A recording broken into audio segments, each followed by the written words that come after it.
Of course I like my steak medium rare, but it doesn't always come out perfectly evenly. Sometimes the steak has a thick part and a thin part. Sometimes, I don't know, maybe I'm just not the world's greatest cooker of steak. Crazy idea. So when I make it, I always try to tack toward it being a little bit too rare. I'd really rather have one little part of it be rare and the rest of it be perfectly medium rare than one little part of it be medium rare and the rest of it be medium. Because who eats their steak medium? I'm sorry, I don't mean to judge you. But what makes this rare piece of steak totally safe to eat when it's quite dangerous to eat a rare chicken breast or maybe even a rare hamburger? Well, let's head to the Center for Food Safety at the University of Georgia and talk to its director, Dr. Francisco Diez-Gonzalez. When the muscle has been intact, let's say in a piece of red meat, the contamination might be at the surface. So as long as it's been perfectly cooked on the surface, then it's most likely going to be safe to consume.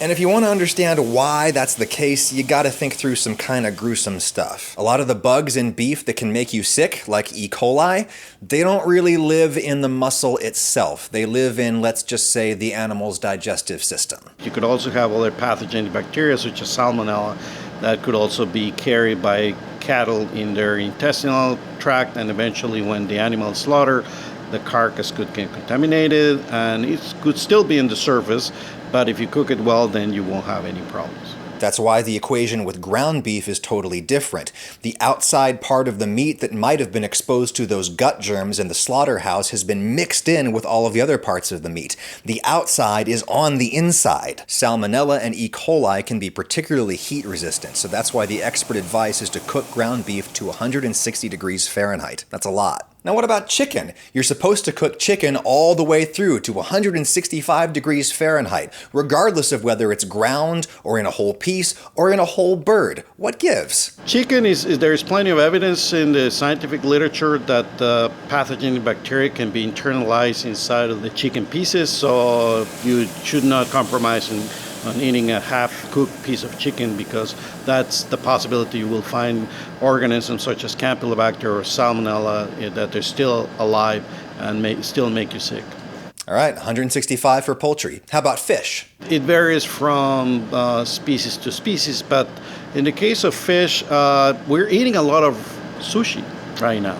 And by we, Dr. Diaz means you and me, not him. He's kind of squicked out by raw fish, perhaps as an occupational hazard of being an expert in foodborne pathogens, but... Being very honest regarding the literature, if you look at how many cases of sushi related to its consumption, there are not that many, actually. You gotta be acknowledged. One reason for that might be that a lot of even very good fish these days has been flash frozen. Freezing can kill some pathogens such as Vibrio. Freezing it helps. Lastly, let's talk about pork.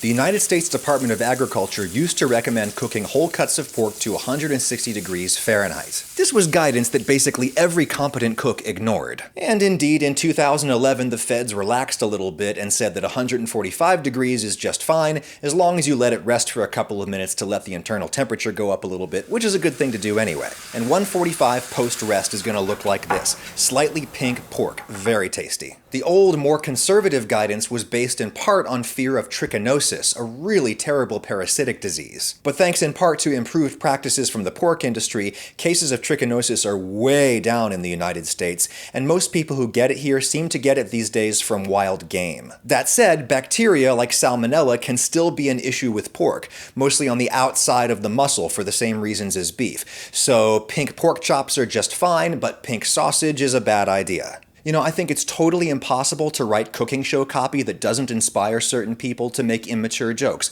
I've tried. I've failed.